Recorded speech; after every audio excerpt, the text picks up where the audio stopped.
Assalamualaikum warahmatullahi wabarakatuh. Perkenalkan, saya Kasim Maulana, calon guru penggerak angkatan 11 dari Kabupaten Gresik. Mohon izin, pada video kali ini saya akan memaparkan jurnal refleksi dwi mingguan modul 2.1 tentang pembelajaran berdiferensiasi. Berikut kesimpulan mengenai pembelajaran diferensiasi saya menggunakan pendekatan 4C, yakni connection, challenge, konsep, dan change. Pada 2 minggu ini yang luar biasa bagi saya, dapat belajar tentang penerapan pembelajaran berdiferensiasi di modul 2.1. Terdapat beberapa teori terkait dengan kesiapan belajar murid, minat murid, dan profil murid. Lalu yang berikutnya saya belajar tentang penerapan pembelajaran berdiferensiasi yang meliputi diferensiasi konten, diferensiasi proses, dan diferensiasi produk. Selanjutnya saya akan belajar mengenai asesmen yang terdiri dari assessment on learning, assessment of learning, dan assessment as learning, serta assessment for learning. Saya sangat bersyukur masih diberikan kesempatan untuk terus mengikuti program pendidikan guru penggerak dalam modul 2.1. Pada modul ini saya banyak belajar tentang merencanakan pembelajaran berdiferensiasi yang merupakan ruh dari Merdeka Belajar dan materi lanjutan dari modul sebelumnya. Sebagaimana menurut Tomlinson pada tahun 1999, dalam kelas yang mengimplementasikan pembelajaran berdiferensiasi, seorang guru melakukan upaya yang konsisten untuk merespon kebutuhan murid. Merespon kebutuhan murid ini merupakan inti dari pembelajaran berdiferensiasi.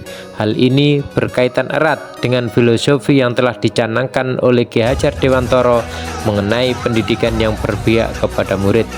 Dengan pemahaman tersebut, saya semakin bersemangat untuk mewujudkan pendidikan yang berpihak pada murid dengan mengimplementasikan pembelajaran berdiferensiasi dengan harapan dapat mengantarkan murid pada titik pencapaian maksimal dari diri mereka. Di modul 2.1 ini saya dipertemukan dengan orang-orang hebat. Yang utama adalah Bapak Fasil saya, Bapak Wahyudi Utomo, dan pengajar praktik saya, Ibu Puput Widowati dan Ibu Sulistioningsih, serta saya berkesempatan untuk berkolaborasi dengan Pak Rendi Susanto, Ibu Rihatul Jannah, Ibu Ayusri, dan saya sendiri pada kegiatan ruang kolaborasi. Saya sangat merasa senang karena dari materi di modul 2.1 ini yang telah dipaparkan oleh instruktur, fasilitator, pengajar praktik, dan rekan CGB yang lain, saya sangat setuju dengan pembelajaran berdiferensiasi apabila diterapkan akan mampu memberikan pendampingan kepada murid berdasarkan kesiapan belajar, minat belajar, dan profil belajar mereka yang harapannya nanti dapat mengantarkan mereka untuk dapat memaksimalkan potensi dari karakteristik dan juga bakat atau kelebihan dan keunggulan yang mereka miliki. Dan yang menjadi tantangan dalam diri saya ini adalah bagaimana sebagai calon guru penggerak dapat menerapkan prinsip dan strategi pembelajaran berdiferensiasi pada setiap kelas yang menjadi tanggung jawab saya, di mana setiap kelas memiliki keunikan dan karakteristik yang beragam. Menurut Tomlinson 1999, dalam kelas yang mengimplementasikan pembelajaran diferensiasi, seorang guru sudah melakukan upaya yang konsisten untuk merespon kebutuhan murid. Pembelajaran berdiferensiasi adalah pendekatan pembelajaran yang memahami bahwa setiap peserta didik adalah unik dan memiliki kebutuhan belajar yang berbeda.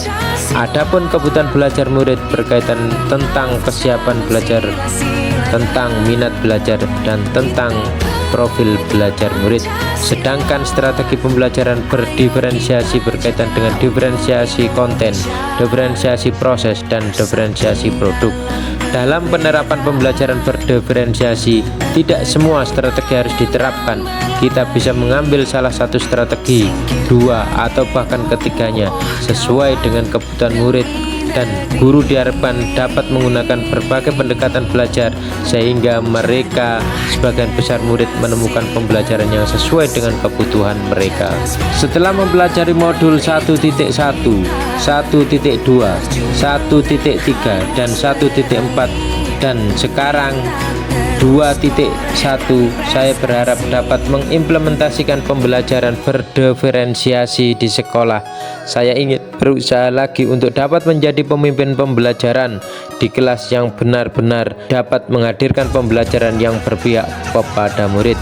Saya bercita-cita untuk dapat memberikan pendampingan yang maksimal kepada murid sesuai dengan karakteristik dan kebutuhan mereka, sehingga mereka dapat mengenali dan menggali minat dan bakat mereka sesuai dengan apa yang mereka miliki secara maksimal melalui strategi pembelajaran yang berdiferensiasi atau beragam.